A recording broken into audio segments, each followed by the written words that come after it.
welcome back to our channel. My name's Ariel, and you are? I am Harry, Ariel's fiance. And this is Marco, and he's our 3 to 4 month old puppy, Pomeranian Dachshund mix, and he's cute, but he is a biter. And today we are back with another video. Today we are going to be talking about college tips. Harry and I both graduated from college pretty recently, and we wanted to just make a video to help people that are in college or thinking about going to college, and things that you should have advice on that maybe an advisor or a professor might not tell you, that from their experience they might have forgotten, or maybe just don't have good insight on this. So for reference, I am a low-income first-generation college student, so I had a very different college experience than most regular college students that have help and don't have to work during college. It was very different for me. And Harry has had to work as well, but just a very different experience. So we both have different experiences, and I thought it'd be good for us both to talk about it, just so you guys can have a good idea of like what it's all like all around. So we have different categories. So the first category we're gonna talk about is which is, I think, one of the hardest things we're gonna talk about is probably housing. So Harry, do you want to go first? Yeah, I can go first. So I actually kind of was different from Ariel because I went to junior college first before I went to 4-year school. So I actually stayed at home and went to like a local junior college. So it kind of saved me a lot of money actually, like instead of renting locally or nearby. I was able to stay at home and kind of just use my parents, just like, yeah, save money by like living with my parents at home. And yeah, and then the last year actually of college, because I was going to school during the pandemic, I actually like did 1 year of school pretty much just like mostly online. And so I only had like 1 year actually like in person, which is my last year. And so that year I actually went and moved into like a house with a couple other roommates. Had my own lease and paid a lot of money to rent. I did feel like it was worth it for sure, but I definitely think that like housing, at least, you have to be really kind of careful of and just be very, what would you say? Cautious. Cautious, yeah. Yeah. Because I mean, I got really lucky. I wasn't very like picky, I guess, about where I was living, so the house I'm living in wasn't the best. But I did have really good roommates though when I was there, and I really kind of lucked out because a lot of people have really bad roommate stories, like someone sitting next to me, who isn't Marco. And yeah, so I think just like definitely like take into consideration too, and like something people don't think about a lot is like utilities too, where like parking are really big things, who's paying for those, and like yeah, trying to figure that out as well, and like making sure, I think also is a big thing too, is like your landlords like is pretty cool, because having a bad landlord is like the worst thing in the world. And even if you pay a little extra, kind of like we are right now, it's it's expensive, but we have really great landlords, and so we're really fortunate and really happy to like be living here for sure, because having a great landlord is like, it's like a fucking godsend. It really is. So yeah.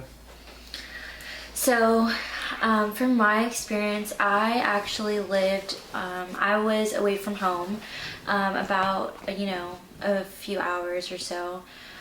So I couldn't live at home, and the commute I couldn't do because there's no buses or anything, so I couldn't like live at home. Because I know some people live at home and then commute by car, but I didn't have a car at the time or can't drive, so I had a very different situation. I lived on the dorms, and I lived there for 5 years, so I actually never lived in an apartment or off campus at all during all of my college experience, so I can really give you and a good idea of like, especially from my experience, what it was like living in the dorms. I also did live at my school. We have the best dorms in whole California, and I think nationwide almost, but mostly in California, I know for sure we have the best dorms.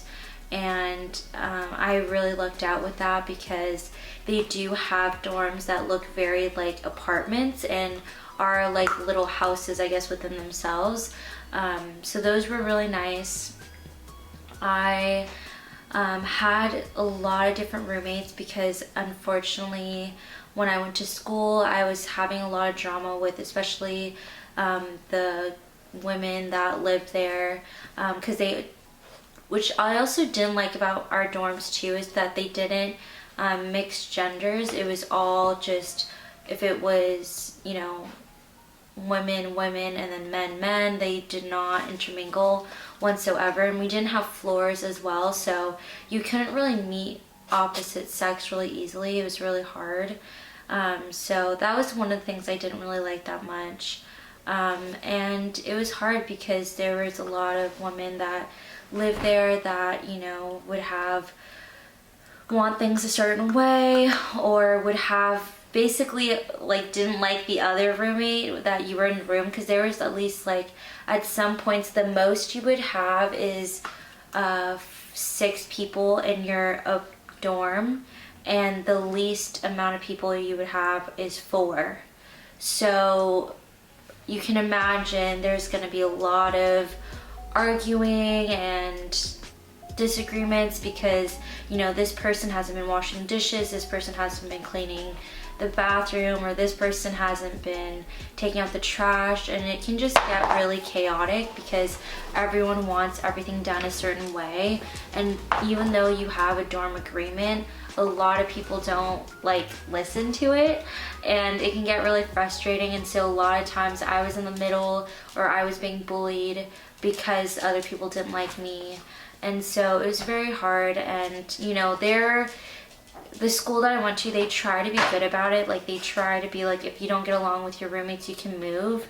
But I had a hard time moving because I was already living on the dorms most of the time, so I moved a lot, and I didn't feel like, oh, I like, you know, want to move, because it was so hard to move like without a car and without, you know, things like, luckily when I met Harry, he helped me during a lot of the moves, so thank you for that. But you know, without Harry, I would have to like ask my mom to help me, and I'm like, you know, it's just really hard to like move and stuff when you don't have a car by yourself, and you have to really depend on other people to help you.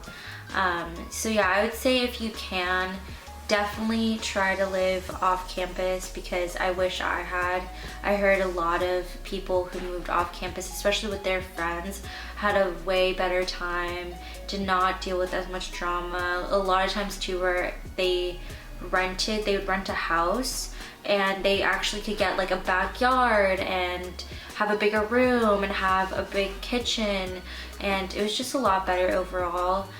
If you can. And then I would say also, I would say like live in the dorms at least for 1 year just to try it out, because it is a great way to meet a lot of people, because other people who live on campus, you'll run into people that live on campus that are in your classes, and then you guys can walk to class together, or, you know, hang out.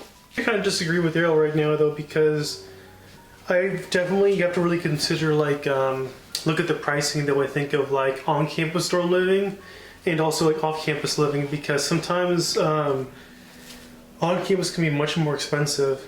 Like where I went to, which was San Jose State University, like when I was looking at like on-campus living, it's very expensive in the Bay Area, and so it was, I think, around like $1,400, I think, for like on campus, like living in a dorm with like even like one or two or three other people actually in a room. And then like off campus, it was about like I think around like $1,000, $1,200 for a single bedroom, like for yourself.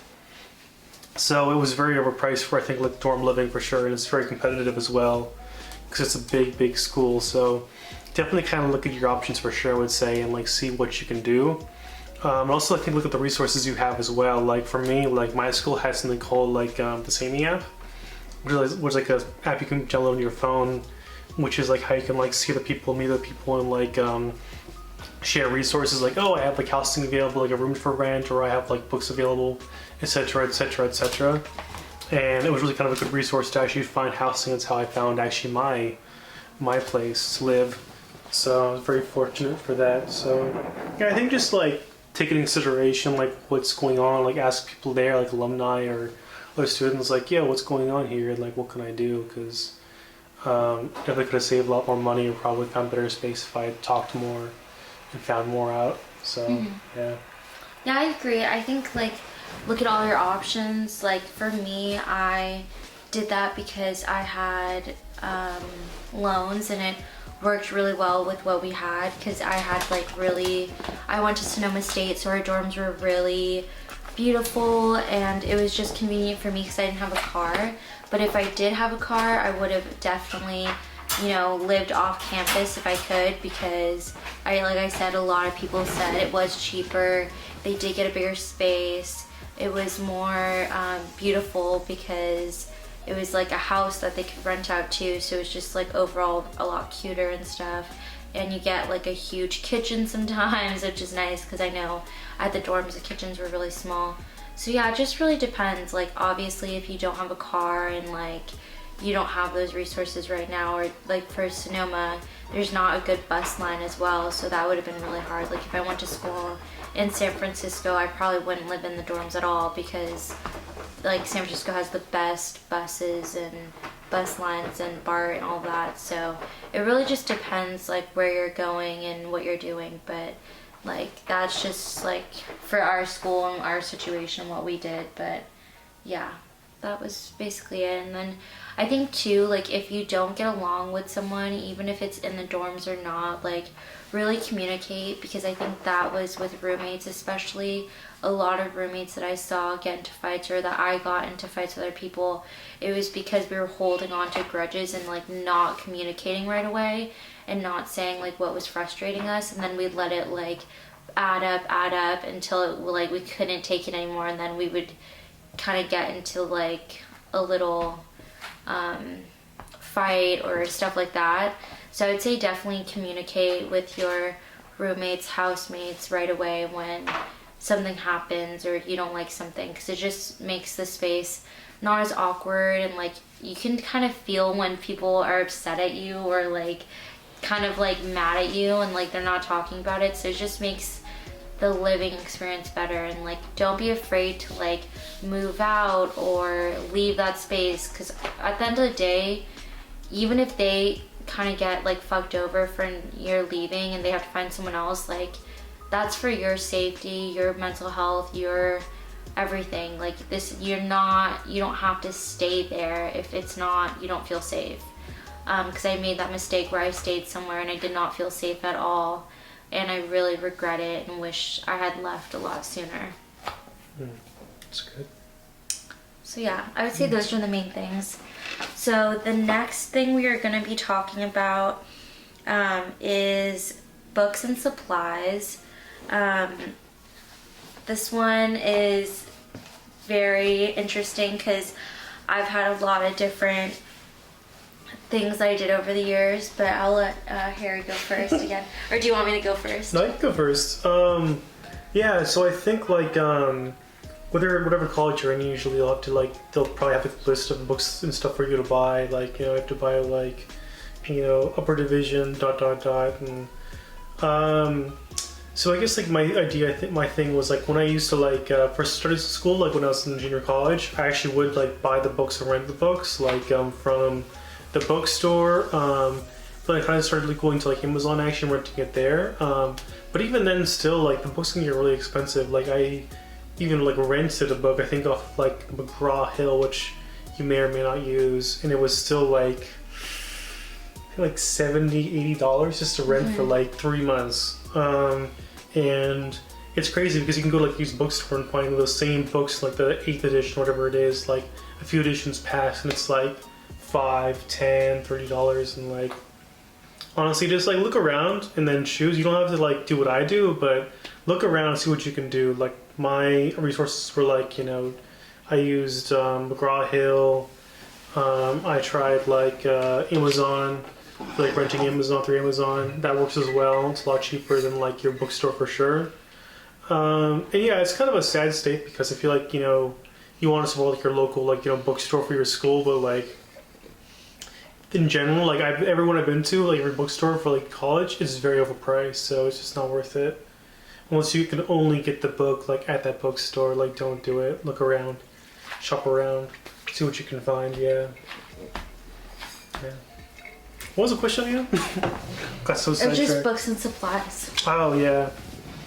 But yeah, I think most professors though I think in college, they understand that like you can't afford like like a zillion different things. So most are pretty good, and they say like you can buy this textbook if you want to, but you don't have to, because I even had like classes where like the textbook was required, but all of the material was just like based off the lectures and what was talked about in class. And so I've had classes where I didn't even buy the required textbook. I just like took notes, and I got like C's, B's, even A's in those classes. So like just kind of like like I said, like shop around, look around, trying to figure out, like talk to the students and be like like, hey, you take this class with Mr. B, like what was it like? Do I need to buy the textbook? And find out, because again, like networking and socializing in college is really important, and finding out the right information for sure. Mm-hmm. I would say for me, I also did the same thing where I bought like books, or like kind of like rented them and went online, went on Amazon, did the same thing. But for my like situation as well, it was really expensive, and it still wasn't like helpful. And that's the thing too, is like after you rent it too, you have to really be like on top of it. Like when you're, because at least for me, like Harry was living at home probably at the time, but I also had to pack and like move and do all this stuff towards the end of the semester. And then I also had to remember to return the books, and if you don't return the books, they can give you so many late fees and late charges and stuff like that. So I would say just be careful with that. Like if you feel like you're not going to be very responsible and stuff, put reminders on your phones, put like a little thing, calendar date that's like, oh, return the book by this date, just so that you don't have to pay for those late fees and stuff. And then I would say as well, like what I started doing towards the end, because I went to college for 5 years, and towards the end I was just like, okay, I spent so much money on books, like I need to like stop. Like this is getting too expensive. So what I actually started doing, which was really helpful, is I would look, and I learned this from a professor actually, is that I would look at the books at the library actually, and I would look them up at the library, at my library from my school.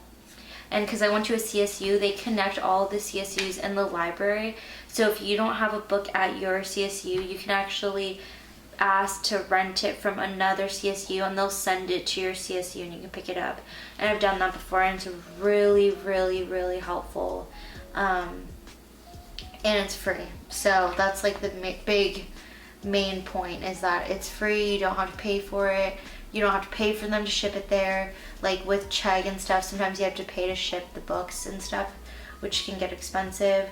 And so I would actually look online, and I would try to get a digital book, because it was a lot easier for me, because carrying around the books all the time that were really heavy was just such a pain. And I started doing everything digitally, like my notes, all this stuff digitally, just so I don't have to keep buying notebooks and stuff like that. So I actually found the books digitally, and that was really helpful because you can go through the chapters really quickly. You don't have to like turn the pages. You can actually look up like keywords sometimes, and that's really helpful. And just stuff like that. So I would recommend definitely looking at your school's library first to see if they have it, and do it digitally as well if you're more into digital books and that's easier for you. And then I would say for supplies, I got a MacBook when I went to college because I had saved up for it a few months before. I knew I wanted a MacBook, and I would definitely say that I don't regret getting it. I definitely saw people that didn't have a MacBook that just, was fine going through school. They didn't need it, but I wanted it because I knew I wanted to do something with arts and stuff like that. So it actually was useful because for photography, MacBooks are a little bit better for that because they have like some digital where, and like I also want to do filming and videography for my YouTube channel, and that aligned well with that. But if I didn't want to do that stuff, I probably wouldn't have gotten such an expensive fucking laptop. But yeah, I would just say whatever you can afford, and like also look, I didn't know that my school rented out laptops as well. And I probably would have done that if I didn't have a laptop. And you can rent it out for the semester if you need to, and so that was really helpful. So also look into that with your school, because I know that was included in our tuition, so we didn't have to pay for that as well. That was a free service for anyone, which was really helpful. And then I would say also I got a iPad, and my last year or semester of my college school year and stuff, and that was really helpful because especially during the last semester, because I was going to class in person finally again, and that was really useful because not only is it like a book, but it can also be a notebook really easily. And so I only had to bring my iPad to class, and if I want to I could also bring my laptop, but it was a lot heavier. And then I was able to like take notes really easily and actually write them down. So it was really good because I memorize things a lot easier if I write it down. And so that was really useful because you're not carrying like 5 different notebooks, you're just carrying one iPad, and then you write everything down. And with my thing too is you could record the lecture at the same time, which was really helpful. So if you have that already, if you already have an iPad, I would say just use your iPad, because I would have, if I didn't have to do all this other stuff, I would have just stayed with an iPad, and that's really useful because you can get a keyboard, you can turn it into a laptop, it could be a notebook, it could be a book, and it's pretty useful, and you don't really need, you can watch shows on it, other stuff, and it's really useful. And it's a lot cheaper than buying like a $3,000 laptop. Yeah, that's a good answer. But yeah, and then also I didn't have a planner, but I had a bullet journal, and that was also really useful. So you can really plan out your day as well. And Google Calendar became my best friend because I really planned out like, okay, this class is this time, this class is this time, and then I blocked out times that I would have to do homework for those classes, and that was really helpful as well. So I can just see how much time I was spending on everything, because I started failing my classes I think my second year, and I got so bad that they basically said like, if you're on probation again, we will have to kick you out. So I had to go to an advisor actually, and she had to help me block out my time. And after I saw her that one time, I just started doing it myself every semester, and I just noticed an increase in like how well I was doing. I was starting to get A's and B's again, and the lowest grade I would get was a C, and it was just a lot better because I could see like, okay, I'm spending much time in class, I'm spending this much time every week doing the homework. And then like after that, I would also plan out like, oh, this time I'm gonna hang out with Harry, or I could really figure out like what time do I have left over that I can hang out with friends and stuff, instead of just not doing the homework and not being prepared. That's good. Do you have any like tips for scheduling or anything like that?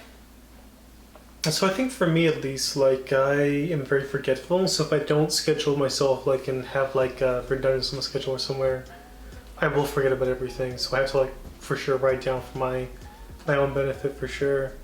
So I kind of do a Google Calendar as well and kind of write things down there, and also use like notes. So if I have like too many reminders or something, or too much going on, I don't want to just like stack it on my calendar because I'll just be like overwhelmed. So I'll put like my reminders like, oh yeah, in my notes like I have to do X, X, and X, and X, and I kind of like try and like do one thing at a time. And for me at least too, it's like I said, I'm very forgetful. So if I have something that just popped up in my like head or my feed or like homework to do, I'll just do it, kind of try and do it right away. That way I don't forget about it later on. Like, oh, if I have homework to do like today, I'll just do it like right then. That way I don't forget about it later on, because then it can be like kind of like creep up on you, and you don't want that happen to you as well. So definitely recommend, if you have like small assignments, do those first, and then kind of get to the big ones like little by little. Kind of plan those out if you can, because we've both had big projects to do and waited the last minute to do them, and it never works out great. I still gotten some good grades on some like project assignments that were due at the last minute, but man, I was stressing out so bad, so I would not recommend that. And yeah, I think definitely like plan out for sure, especially if you have like group assignments for sure. Those are the worst, so definitely plan those out and try and make sure you can like try and do them before the last night that they're due. Yeah. So the next topic we're going to be talking about is, since we're talking about books and supplies, we're going to talk about classes. Oh, okay. Okay. So we're talking about classes, so I'll go first. So I studied psychology, so a lot of my classes were into essays, a lot of reading, a lot of case studies, stuff like that. And I would say, so the main thing is like with classes, communicate. If you can't get an assignment done, ask for an extension as soon as you know, especially like with COVID and stuff. If you have COVID, like don't go to class, like ask for an extension, stuff like that. I would say as well, for class registration, always plan that shit ahead. Everyone's going to be planning their classes last minute. It's not going to be fun if you're trying to get this done last minute, because you're going to be stressing out. The class is going to be all booked up, and then you're going to have to scramble to try to find another class to do, and it's not going to be fun. So at least like a month ahead, I would say, or 3 weeks at least ahead, like plan out your schedule, what classes you want to get into, and always double check with the advisor beforehand, and always have backups. Like ask them like, okay, if I can't get into these classes, what should I have as a backup? And they'll tell you, and then at least you'll have some backups, your classes that you want, and then you'll have kind of a schedule that you want.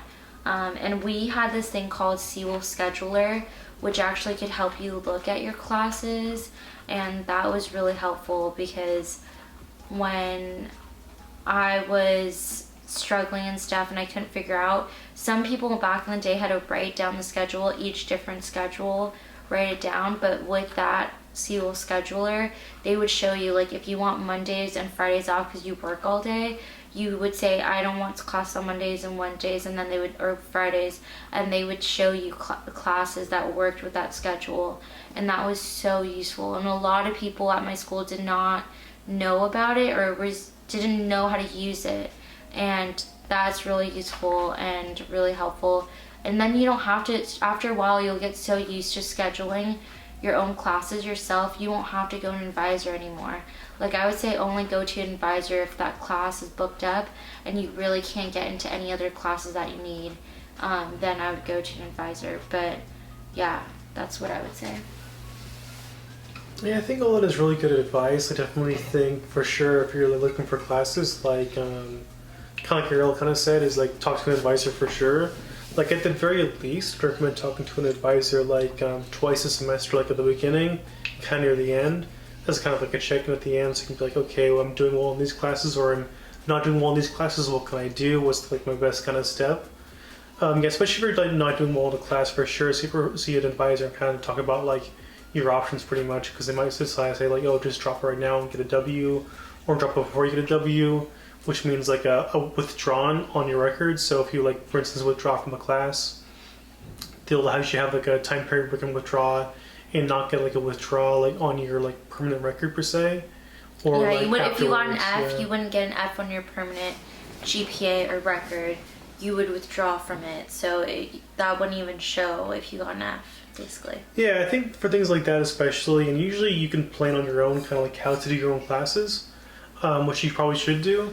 But I think definitely talk to an advisor for sure, especially like before your like sign up period for those classes at the beginning of the semester. That way you're kind of on the same page, because I've encountered issues too where like I was retaking a class, for instance, and like because I was retaking it, I couldn't like sign up for the class until like 2 weeks after like the normal sign up period, my like period to like sign up for those classes. And things kind of like that, especially just like talk to an advisor for sure and make sure that you're like on like the right path you need to be to kind of graduate on time. And definitely talk about like, you know, graduation planning especially, and what you have to do, and make sure you have like a plan of like what classes you need to finish before then, what grades you want to get like those, you know, good GPA when you graduate, and etc. I think for sure, especially like go to rate my professor. I think to try and find good professors as well, because in general it's a really good site to like find like a rough estimate of like what the professor's going to be like. Because every professor I've been there that has like at least a 3.2 GPA, 3.2 I think rating on that site has been really good. So definitely check it out for sure. I think to find a good professor, because I've had better professors that are really good, got bad reviews on that site, and they've always turned out to be really bad classes, like really bad. And I think that both times it's happened to me, and I think I like either failed or got like a really low grade, like a C minus, like 70% in those classes. So I do not recommend it at all. And yeah, I think just like again, like talk to other classmates for sure, and be like, oh, you know, talk to them and find out which ones are good classes to take and stuff. Because there's some classes too where it's like, you know, you only need it for a credit. You know, for instance, like if it's like a lower division course, like you kind of want to find an easy professor to just like, you know, give you a passing grade, basically. So just kind of, you know, talk to classmates and people you know, and find out what's going on. Yeah. Okay. So I think that's where we're gonna end the video now. We're gonna do another part 2 for the other topics that we're gonna continue talking about, but I don't want this video to get too long. So I think we're gonna end it here, and then if you want to see the rest of the topics, we're gonna be talking in the next video about food, friends, and work. And so please watch our next part 2. Thank you, everyone. Bye.